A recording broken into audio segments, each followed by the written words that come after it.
Hello दोस्तों, very very very good evening once again. मैं C S Sharma. आज बात करेंगे अकाउंटिंग इक्वेशन के बारे में। तो क्या है अकाउंटिंग इक्वेशन? अकाउंटिंग इक्वेशन एक मैथमेटिकल एक्सप्रेशन है जो कि ड्यूअल एस्पेक्ट के कॉन्सेप्ट पे बेस्ड है। सर, ड्यूअल एस्पेक्ट कॉन्सेप्ट क्या होता है? तो ड्यूअल एस्पेक्ट कॉन्सेप्ट बोलता है कि हर ट्रांजेक्शन्स के दो एस्पेक्ट होंगे, एक होगा डेबिट और एक होगा क्रेडिट। जो डेबिट और क्रेडिट है वो दोनों इक्वल अमाउंट से होंगे। इसका मतलब ये हुआ कि debit is always equals to credit. जितना क्रेडिट होगा उतना ही डेबिट होगा, जितना डेबिट होगा उतना ही क्रेडिट होगा। तो डेबिट और क्रेडिट हर ट्रांजेक्शन में बराबर होंगे। तो इससे हम एक कंक्लूजन निकाल सकते हैं कि बिजनेस में जितनी भी एसेट्स इन्वेस्ट की हुई है वो कहीं ना कहीं किसी न किसी सोर्स से की हुई है, कहीं ना कहीं से फंडिंग हुई होगी। तो फंडिंग दो तरीके से हो सकती है। नंबर वन, या तो ओनर खुद अपने पैसे इन्वेस्ट करे जिसको हम बोलते हैं कैपिटल, या फिर ओनर के अलावा जो बाकी लोग हैं, दैट इज आउटसाइडर्स हैं, वो लोग अगर हमारे बिजनेस में इन्वेस्ट करते हैं या फिर सोर्स प्रोवाइड करते हैं फाइनेंस का, तो उसको हम बोलते हैं लायबिलिटीज।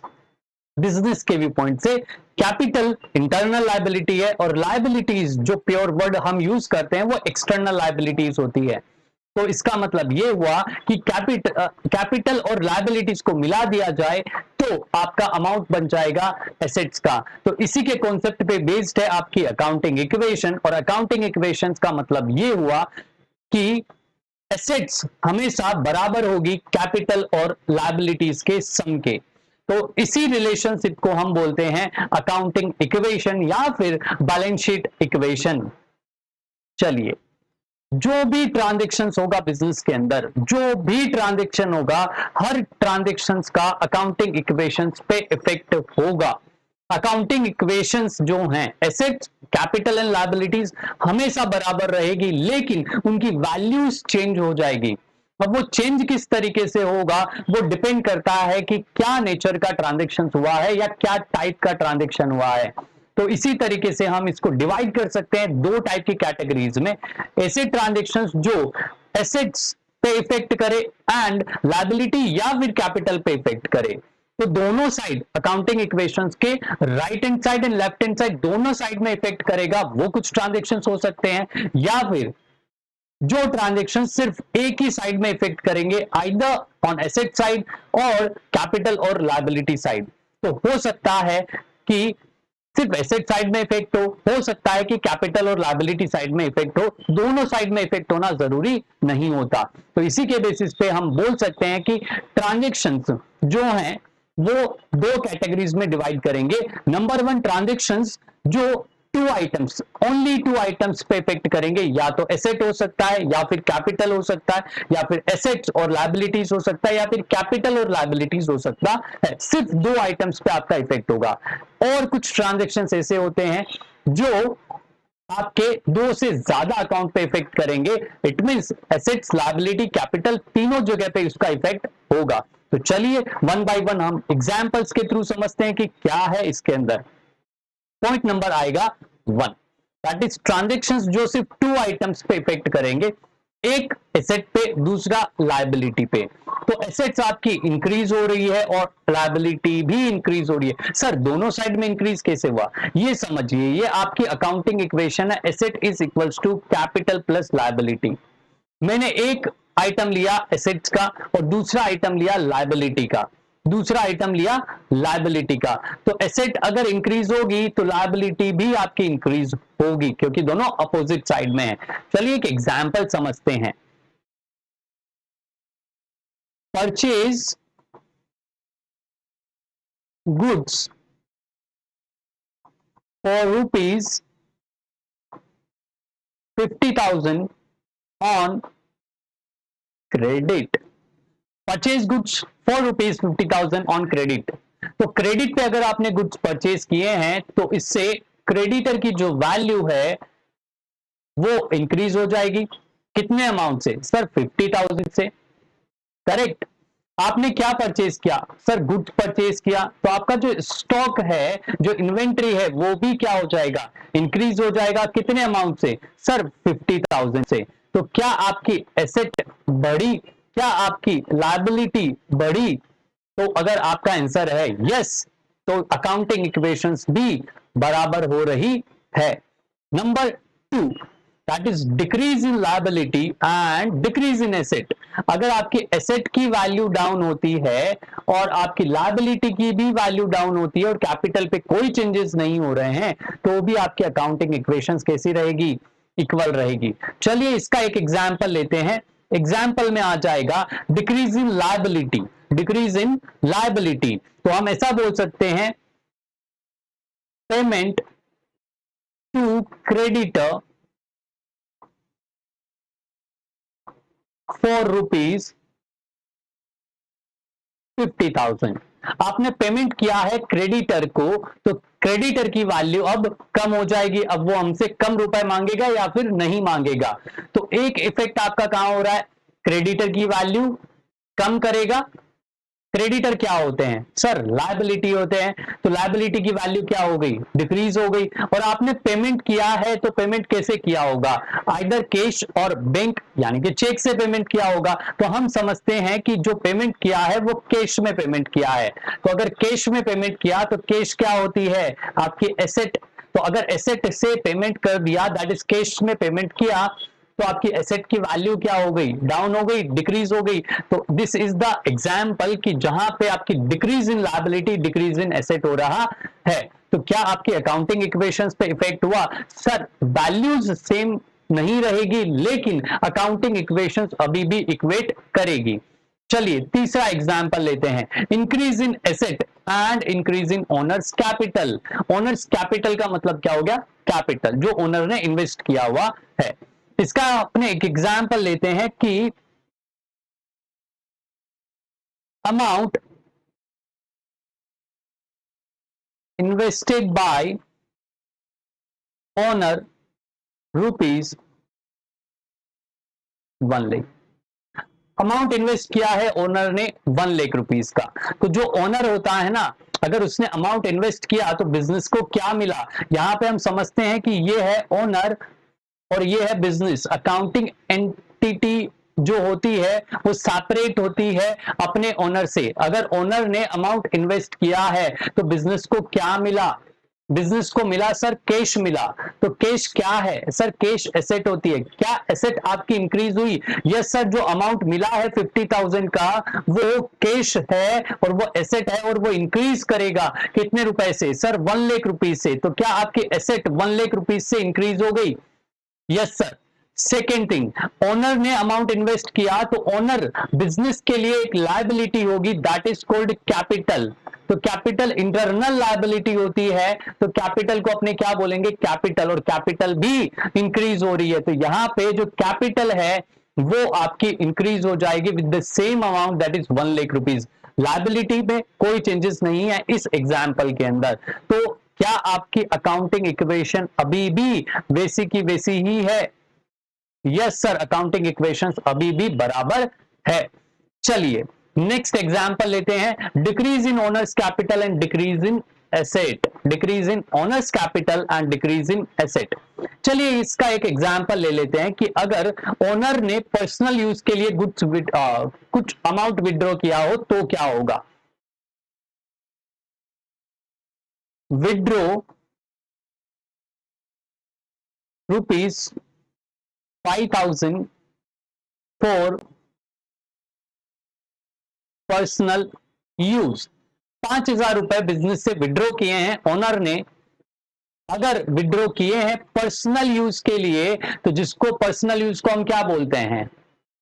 ड्राइंग्स। और अकाउंटिंग टर्म्स जहां पे हमने पढ़े थे, बेसिक अकाउंटिंग टर्म्स जहां पे पढ़े थे, तो वहां पे हमने एक चीज समझी थी कि अगर ड्राइंग्स करता है owner, that is personal use के लिए कुछ अमाउंट विड्रॉ करता है, उसको हम ड्राइंग बोलते हैं। और ड्राइंग से कहीं ना कहीं आपकी कैपिटल पे, दैट इज ओनर की कैपिटल पे इफेक्ट होगा। ड्राइंग्स की वजह से ओनर्स की कैपिटल क्या हो जाएगी? कम हो जाएगी। इस चीज को ध्यान रखिएगा। और कैश विड्रॉ किया है तो एक आपका एसेट है और दूसरा आपका कैपिटल है, तो ओनर्स की कैपिटल डिक्रीज होगी। ओनर्स की कैपिटल डिक्रीज होगी बाय 5,000 एंड एसेट्स जो हैं, दैट इज कैश जो है वो भी डिक्रीज होगा 5,000।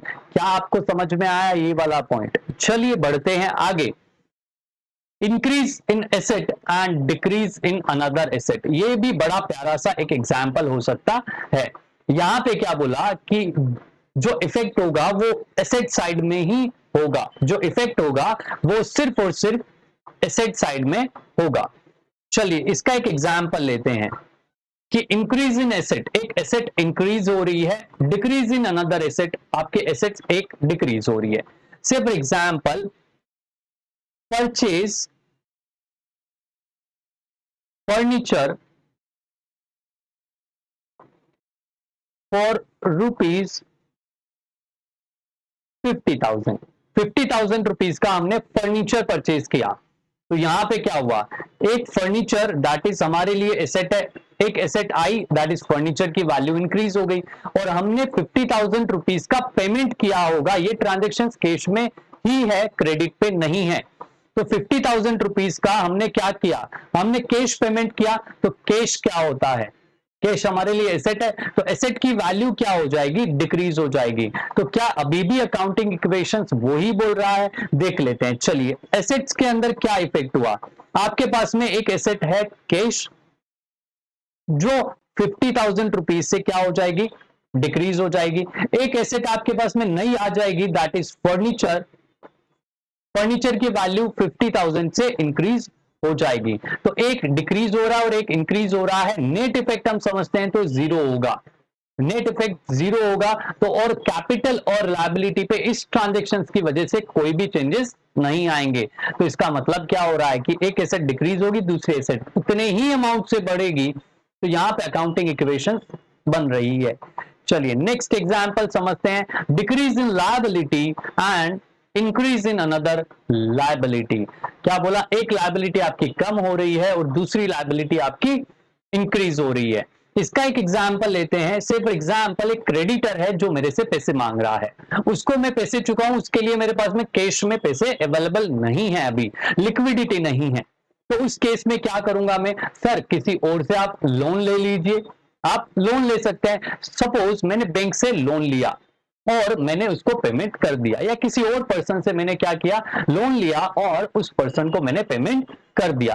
तो इस केस में क्या हुआ, एक मेरी एसेट पे कोई एसेट इफेक्ट नहीं हुआ, कैपिटल पे मेरे कोई इफेक्ट नहीं हुआ, क्या लायबिलिटी पे इफेक्ट हुआ, यस सर।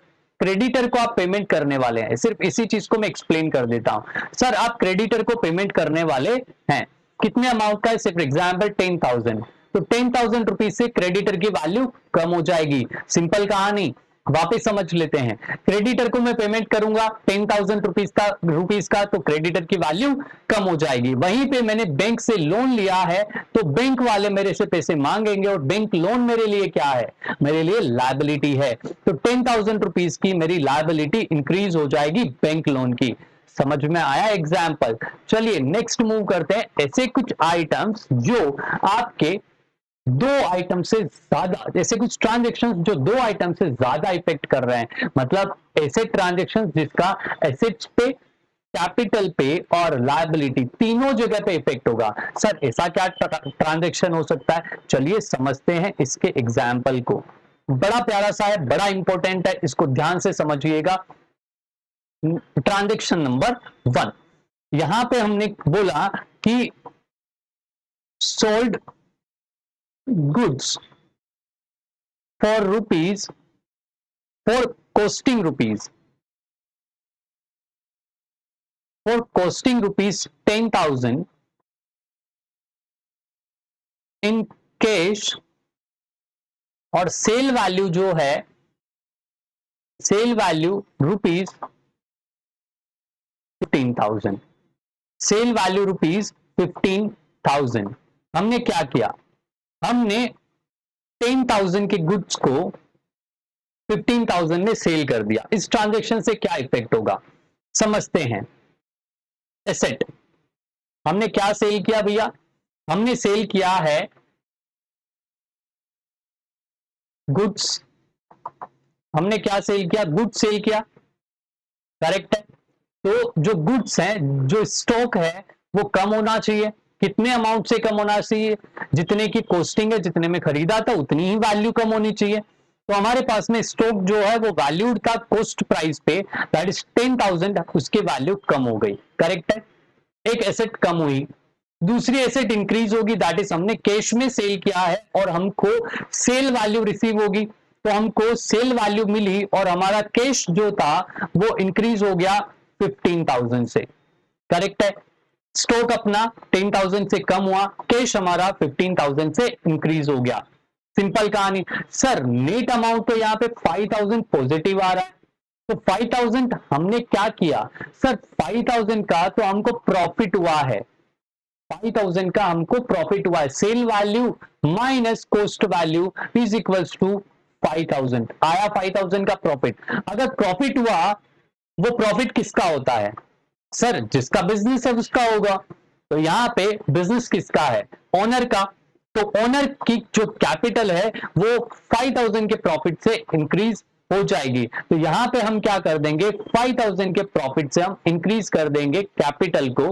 और क्या अभी भी आपकी अकाउंटिंग इक्वेशंस मैच हो रही है, लायबिलिटी पे तो कुछ चेंजेस होंगे नहीं, करेक्ट है। चलिए कुछ न्यूमेरिकल क्वेश्चंस को समझते हैं और देखते हैं यहां पे किस तरीके से इफेक्ट होगा। मैं एक एक ट्रांजेक्शन को एक्सप्लेन करूंगा, सेपरेट ट्रांजेक्शन समझ के, एक दूसरे का कोई भी लिंक नहीं है, ये जितने भी ट्रांजेक्शन है हम कर लेंगे तो हमारा ये चैप्टर जो है वो ऑलमोस्ट हो जाएगा कंप्लीट। चलिए यहां पे क्या बोला, Nishant commences is business with 5 lakh rupees is capital, क्या बोला, मिस्टर निशांत ने इन्वेस्ट किया है बिजनेस में 5 लाख रुपीज और एक बिजनेस स्टार्ट किया, तो बिजनेस को क्या मिला होगा सर, निशांत ने बिजनेस किया है तो बिजनेस को निशांत ने दिया कैश, तो बिजनेस को क्या मिला, कैश मिला। और कैश क्या होती है सर, कैश एसेट होती है, तो एसेट की वैल्यू इंक्रीज हो गई कितने अमाउंट से सर, 5 लाख से, तो हमने यहां पे लिखा जो कैश है वो 5 लाख रुपीस इंक्रीज हो गया, करेक्ट है। चलिए बिजनेस के लिए और क्या होगा, एक एस्पेक्ट हो गया कैश वाला, सेकंड एस्पेक्ट क्या होगा, किसने पैसे दिए सर, मिस्टर निशांत ने। मिस्टर निशांत कौन है, मिस्टर निशांत ओनर हैं, तो क्या बिजनेस का ओनर और बिजनेस दोनों सेपरेट होते हैं, yes sir, business entity concept जो है वो यही बोलता है कि बिजनेस का ओनर और बिजनेस दोनों सेपरेट होते हैं, तो बिजनेस के लिए मिस्टर निशांत जो ओनर है वो इंटरनल लायबिलिटी होगी, और बिजनेस में जो इन्वेस्ट किया है दैट इज कैपिटल इंक्रीज हो जाएगी, कितने अमाउंट से सर, 5 लाख रुपीज से, करेक्ट है। चलिए तो कैपिटल जो है वो आपकी 5 लाख रुपीज से इंक्रीज हो गई, तो क्या अकाउंटिंग इक्वेशंस बराबर हो रही है। चलिए नेक्स्ट क्वेश्चन समझते हैं, purchase furniture rupees 50,000 in cash, ये ट्रांजेक्शन क्या बोल रहा है कि बिजनेस ने एक एसेट परचेज की दैट इज फर्नीचर, तो फर्नीचर हमको मिलता है बिजनेस में, तो फर्नीचर की वैल्यू इंक्रीज हुई, एसेट की वैल्यू इंक्रीज हुई, हमने पेमेंट जो किया वो कैश में पेमेंट किया, और कैश हमारे लिए क्या होती है, लायबिलिटी, कैश हमारे लिए क्या होती है, एसेट होती है, तो एसेट की वैल्यू क्या हो जाएगी, डिक्रीज हो जाएगी, तो यहां पे एक हमारे लिए एसेट है कैश एंड सेकंड एसेट है हमारे लिए फर्नीचर, करेक्ट है। तो फर्नीचर की वैल्यू 50,000 से इंक्रीज हो रही है, वहीं पे कैश की वैल्यू 50,000 से डिक्रीज हो रही है, नेट इफेक्ट हमको बता दीजिए क्या हो रहा है, नेट इफेक्ट हमारा एसेट साइड में 0, लायबिलिटी कैपिटल, सिंपल सी बात है, इस ट्रांजेक्शन में कुछ भी नहीं है।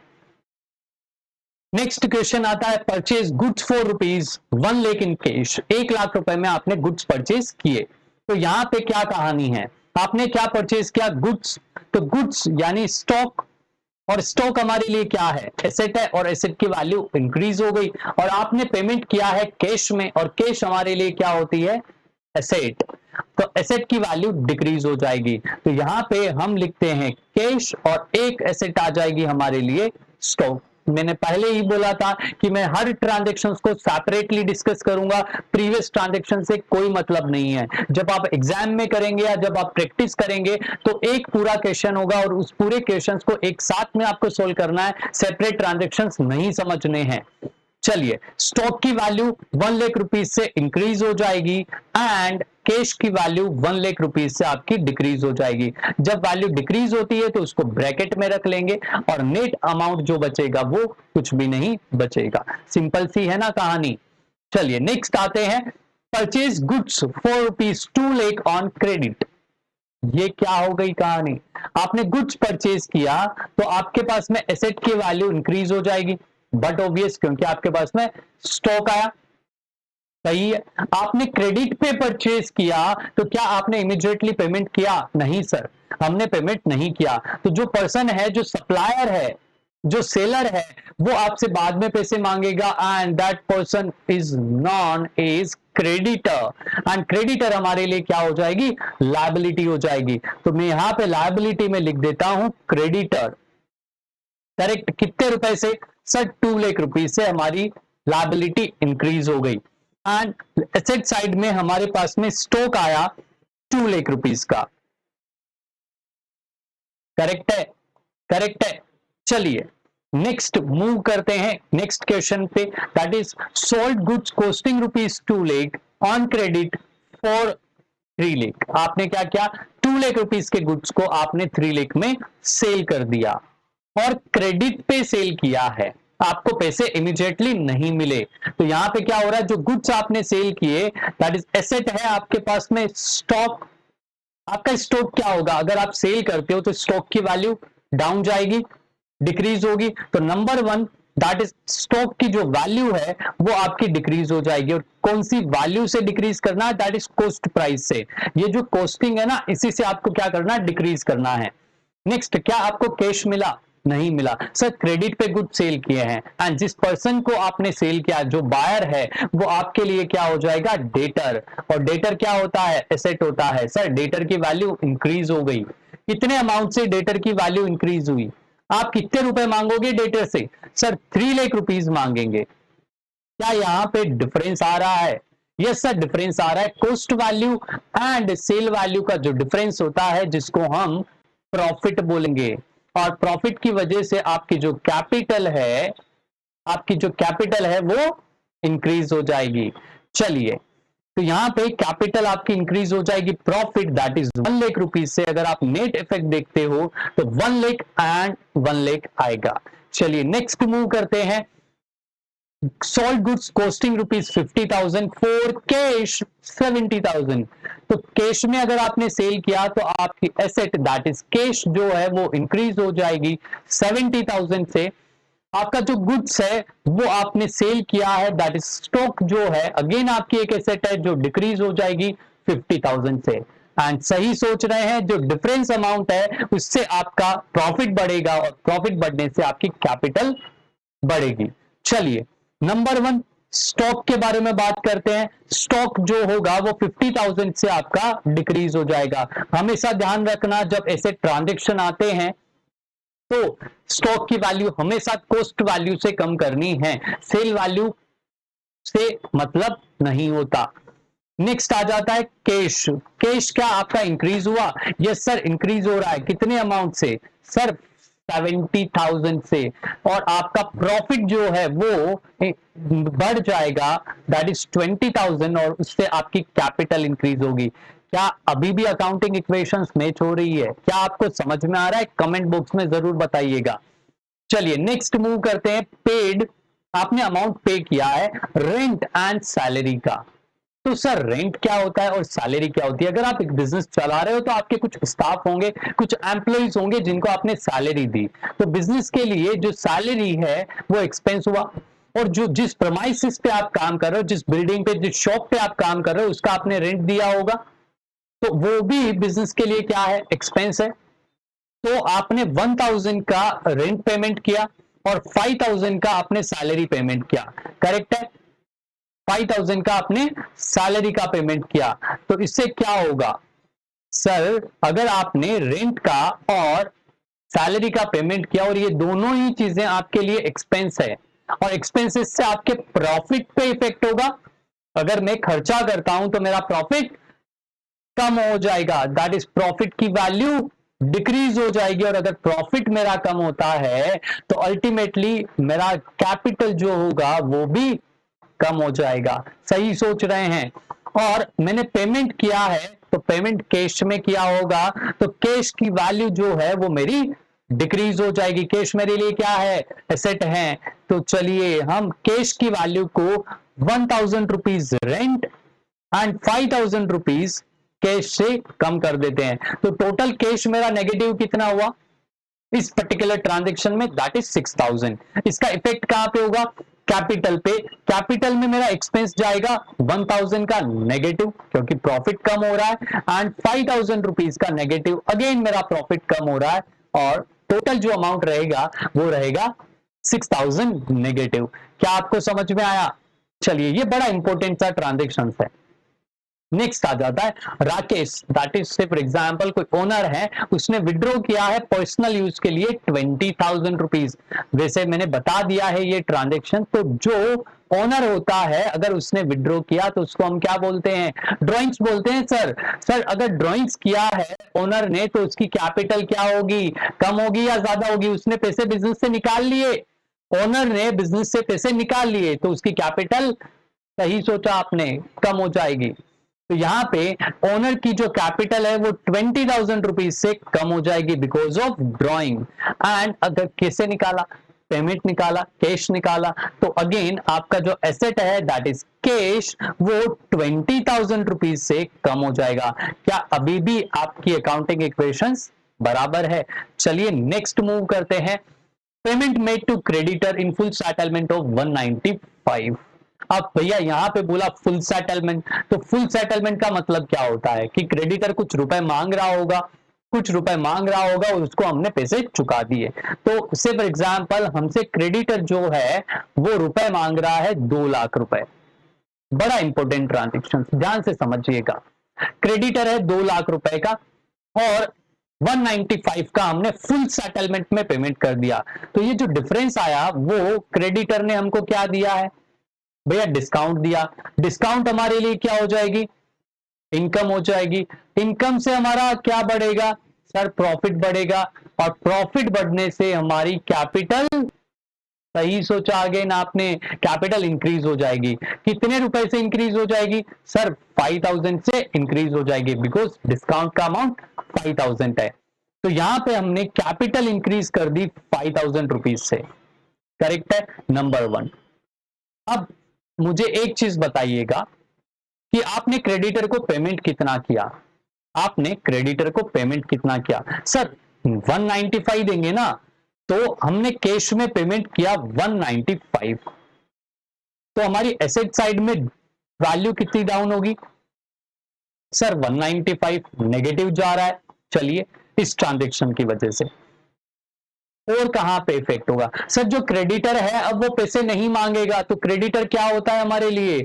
सर लायबिलिटी होता है। तो लायबिलिटी की वैल्यू कितनी कम होगी? सर क्रेडिटर जितना था उतनी कम होगी, तो लायबिलिटी की value 2 lakh, that is 2 lakh रुपए से लायबिलिटी कम हो जाएगी। तो हमने 2 लाख रुपए 2 लाख रुपए से हमने माइनस कर दिया। तो नेट अमाउंट यहां पे क्या आ रहा है? 5000 positive, 2 lakh rupees negative, net amount आएगा 195 नेगेटिव। और कैश अपना कितना, एसेट अपनी कितनी कम हो रही है? 195 नेगेटिव। समझ में आया? ध्यान से समझिएगा। नेक्स्ट वन बड़ा इंटरेस्टिंग सा, डेप्रिसिएशन ऑन एसेट बोल दो, फर्नीचर बोल दो, जो भी एक एसेट है उस पर्टिकुलर एसेट का नाम लिखा हुआ है, that is depreciation on furniture provided 10%। अब सपोज हमारी एसेट जो है, फर्नीचर जो है वो 50,000 रुपीज की है। कितने की है? 50,000 की। हम उस पर डेप्रिसिएशन चार्ज कर रहे हैं। डेप्रिसिएशन क्या होता है? अकाउंटिंग टर्म में एक्सप्लेन किया हुआ है, बट समझिएगा डेप्रिसिएशन क्या होता है। अगर आप एक किसी भी टेंजिबल फिक्स्ड एसेट्स को यूज करते हो बिजनेस में, तो उसकी वैल्यू धीरे धीरे धीरे डाउन हो जाती है, उसी को हम क्या बोलते हैं? डेप्रिसिएशन। तो इसके लिए आपको किसी को पेमेंट करने की जरूरत नहीं है, आप क्या करोगे? उसकी वैल्यू को डाउन कर दोगे। सिंपल सी कहानी। चलिए, तो डेप्रिसिएशन आपने क्या किया? फर्नीचर पे डेप्रिसिएशन लगाया है। कितना परसेंट लगाया है? 10% लगाया। तो डेप्रिसिएशन का अमाउंट कितना आ गया भैया? 50,000 का 10%, दैट इज 5000, करेक्ट है। अब चीज समझिएगा, डेप्रिसिएशन से हमारा प्रॉफिट जो है वो कम होगा, बिकॉज डेप्रिसिएशन है वो वन टाइप ऑफ एक्सपेंस है। तो एक्सपेंसेस की वजह से आपका प्रॉफिट क्या हो जाएगा, कम होगा, और प्रॉफिट कम होगा तो आपकी कैपिटल भी कम होगी। तो 5000 रुपीज से आपकी कैपिटल को क्या करना है, डिक्रीज करना है, number one. Number two, furniture की वैल्यू 50,000 है, उसमें आप क्या चार्ज कर रहे हो, डेप्रिसिएशन 5000। अब फर्नीचर की वैल्यू कितनी बची सर, 45,000, करेक्ट है। तो यहां पे हमको क्या करना है, जो भी फर्नीचर की वैल्यू है उसको 5000 रुपीज से कम करना है। तो एसेट साइड में 5000 कम, कैपिटल लायबिलिटी साइड भी 5000 कम। समझ में आया। इसमें ऑलमोस्ट सारे जितने भी एग्जांपल्स थे जो हमने यहाँ पे डिस्कस किए हैं, ऑलमोस्ट आपके चैप्टर में वो ही कुछ एग्जांपल्स मिलेंगे। बहुत सारे क्वेश्चंस में मॉडिफाई करके बताया गया है, बट ऑलमोस्ट आपका चैप्टर यहाँ पे फिनिश हो जाता है। इसका एक सेकेंड पार्ट है, दैट इज जो एडजस्टमेंट के बारे में है। चलिए उसको भी समझ लेते हैं क्या है। तो एडजस्टमेंट्स मतलब क्या होता है, चार टाइप के आपके एडजस्टमेंट्स होते हैं basically. Number one, outstanding expenses, number two, prepaid expenses, number three, advance income, number four, accrued income. तो ये चार एडजस्टमेंट है, और चारों एडजस्टमेंट अगर आप सीख जाओगे तो आपका ये चैप्टर पूरा फिनिश हो जाएगा। सिंपल। चलिए समझते हैं क्या होता है आउटस्टैंडिंग एक्सपेंस। आउटस्टैंडिंग एक्सपेंस का मतलब हुआ आपने एक्सपेंसेस तो कर दिए, दैट इज एक्सपेंसेस इनकर हो चुके हैं, लेकिन आपने उसका पेमेंट अभी तक नहीं किया है। आपने अभी तक उसका पेमेंट नहीं किया है, तो उस सिचुएशन में क्या होगा, तो आपका एक्सपेंस तो बढ़ गया, दैट इज एक्सपेंसेस की वैल्यू बढ़ गई। आप बाद में पेमेंट करोगे, आप ऐसे नहीं बोल रहे कि पेमेंट करना ही नहीं है, आप क्या करोगे, उसको बाद में पेमेंट करोगे। तो बाद में पेमेंट करोगे मतलब वो कहीं ना कहीं आपकी लायबिलिटी है। तो इस केस में आप एक एग्जांपल समझिए, सैलरी ड्यू, ड्यू मतलब आउटस्टैंडिंग होना, बाद में पेमेंट करोगे बट नॉट पेड, अभी तक पेमेंट नहीं किया है, 10,000 रुपीज का अमाउंट है। तो भैया एसेट साइड में तो कोई चेंजेस नहीं आ रहा है। रीजन क्या है, आपने कैश में पेमेंट नहीं किया कैश में पेमेंट। तो आपका एक एक्सपेंस है 10,000 रुपीज का इस ईयर का, और एक्सपेंसेस की वजह से आपका प्रॉफिट कम होगा, और प्रॉफिट की वजह से आपकी कैपिटल कम होगी। तो 10,000 रुपीज से आपकी कैपिटल कम होगी, नंबर वन। नंबर टू, आपकी लायबिलिटी है, जिस पर्सन को आप सैलरी देने वाले हो वो आपसे पैसे मांगेगा, और आपकी लायबिलिटी जो है वो 10,000 से इंक्रीज हो जाएगी। ये एग्जाम्पल है कैपिटल एंड लायबिलिटी का, बड़ा इंटरेस्टिंग सा लगा। चलिए नेक्स्ट आता है प्रीपेड एक्सपेंसेस। प्रीपेड एक्सपेंसेस का मतलब हुआ कि आपने एक्सपेंसेस का पेमेंट कर दिया है और एडवांस में किया है, इस ईयर का एक्सपेंस नहीं है, आपने एडवांस में पेमेंट किया है। तो यहां पे क्या होगा, प्रीपेड, आप एक एग्जांपल से समझिए, insurance premium paid in advance rupees 5,000। सिर्फ एग्जांपल, मैंने आज पेमेंट किया है 5,000 रुपीज का, और अगले साल के लिए किया, उसकी सर्विसेज मुझे नेक्स्ट ईयर मिलेगी। तो उस ईयर उस केस में क्या हो जाएगा कि मेरा कैश तो कम हो गया, कितने अमाउंट से कम हुआ, कितने अमाउंट से कम हुआ, दैट इज 5,000 से। कैश की वैल्यू कम। क्या ये इंश्योरेंस प्रीमियम का एक्सपेंस इस करंट ईयर का था, सर नहीं। तो क्या आपका प्रॉफिट इस ईयर में कम होना चाहिए, सर बिल्कुल नहीं। तो क्या आपकी कैपिटल चेंज होगी, सर बिल्कुल नहीं। तो ये जो एक्सपेंस आपने एडवांस में पेमेंट किया, इसको अपने बोलते हैं प्रीपेड एक्सपेंस। और प्रीपेड एक्सपेंस जो होता है वो हमारे लिए हो जाएगी एसेट। तो प्रीपेड एक्सपेंस जो है वो हमारे लिए एसेट है, और 5,000 रुपीज से एसेट की वैल्यू इंक्रीज हो गई। जिस तरीके से आउटस्टैंडिंग एक्सपेंसेस आपके लिए लायबिलिटी है, उसी तरीके से नेक्स्ट ईयर का एडवांस में अगर आप एक्सपेंस पे करते हो तो वो आपके लिए एसेट हो जाएगी। है एक सिंपल सी कहानी। Next one, accrued income. Accrued income का मतलब हो गया कि आपने किसी पर्सन को सर्विसेज दी और अभी तक आपको अमाउंट नहीं मिला। सिर्फ एग्जांपल, मैंने किसी स्टूडेंट को पढ़ाया और पढ़ाने के बाद में अभी तक मुझे उसका अमाउंट रिसीव नहीं हुआ, तो वो मेरे लिए हो जाएगा एक्रूड इनकम। तो एक्रूड इनकम का मतलब हुआ आपको इनकम अर्न तो कर ली, आप उसके लिए मतलब आपके पास में उसके लिए राइट है, कलेक्ट कर सकते हो, बट अभी तक आपको उसने आपको अमाउंट नहीं दिया। तो उस केस में क्या हो जाएगा, उस केस में हो जाएगा आपका कैश तो इंक्रीज होगा नहीं, बिकॉज अमाउंट नहीं आया। आपकी इनकम है, आपने इनकम अर्न कर ली, तो आपकी जो इनकम है वो इंक्रीज होनी चाहिए। और इनकम आपकी इंक्रीज होनी चाहिए, मतलब आपका प्रॉफिट बढ़ेगा और प्रॉफिट अल्टीमेटली आपकी कैपिटल पे इफेक्ट करेगा। तो आपकी कैपिटल इनकम की वजह से, इसी ईयर की इनकम थी, नेक्स्ट ईयर की नहीं है, तो क्या हो जाएगा, कैपिटल आपकी इंक्रीज हो जाएगी 3000 रुपीज से। क्या आपको अमाउंट रिसीव हुआ? नहीं सर। क्या आपकी लायबिलिटी बढ़ेगी? सर बिल्कुल नहीं। लायबिलिटी पे क्या चेंजेस आएंगे? कुछ भी नहीं। तो यहाँ पे क्या बात आती है कि जो इंटरेस्ट ड्यू है या जो इनकम है वो उसको हम बोलते हैं अक्रूड इनकम, और वो आपके लिए हो जाती है एक एसेट। तो अक्रूड इनकम जो है वो 3000 रुपीज से इंक्रीज हो जाएगी। Accrued income is asset for the business, and accrued है मतलब इनकम तो इसी ईयर की है लेकिन मिलेगी नेक्स्ट ईयर, तो मिलेगी नेक्स्ट ईयर में, तो अक्रूड इनकम आपके लिए नेक्स्ट ईयर के लिए अमाउंट कलेक्ट करेगा। बट इनकम इसी ईयर की है तो प्रॉफिट भी इसी ईयर में हम इंक्रीज करेंगे। चलिए नेक्स्ट मूव करते हैं। लास्ट पॉइंट है ये आपका, that is unearned income, that is advance income. आपको अगर रिसीव होती है तो, अगर आपको इनकम एडवांस में रिसीव हुई तो क्या आपकी इनकम वो इस ईयर की है? सर नहीं। नेक्स्ट ईयर की इनकम अगर कोई अभी पे कर देता है तो उसको अपने क्या बोलते हैं? Advance income. और अगर एडवांस इनकम है तो इस ईयर की इनकम नहीं है, इट मींस प्रॉफिट पे कोई चेंजेस नहीं होने चाहिए। तो एडवांस में अगर इनकम मिलती है तो आपका कैश जो है वो इंक्रीज हो जाएगा, अमाउंट रहेगा 4000 रुपीज। करेक्ट है, एडवांस में पैसे आ गए, कैश तो बढ़ गया। नंबर 2, क्या आपके लिए इनकम है? नहीं है, इस ईयर की इनकम नहीं है, नेक्स्ट ईयर की इनकम है, तो प्रॉफिट भी नेक्स्ट ईयर का बढ़ना चाहिए। अगर सपोज किसी को सर्विस देने से पहले ही वो एडवांस दिया हुआ पैसा वापस ले ले कि भैया मुझे सर्विस नहीं चाहिए, तो क्या होगा? तो सर वो हमारे लिए एक लायबिलिटी हो जाएगी। तो हम लायबिलिटीज में यहां पे लिखेंगे एडवांस इनकम। एडवांस इनकम, तो एडवांस इनकम आपके लिए क्या होगी? लायबिलिटी होगी। तो वन साइड आपकी लायबिलिटी 4000 से इंक्रीज हो रही है, एंड ऑन एसेट साइड आपकी 4000 से कैश इंक्रीज हो रहा है, दैट इज एसेट इंक्रीज हो रही है ना? इंटरेस्टिंग सा कॉन्सेप्ट। चलिए मिलते हैं नेक्स्ट वीडियो में। Bye bye, take care, see you in the next video.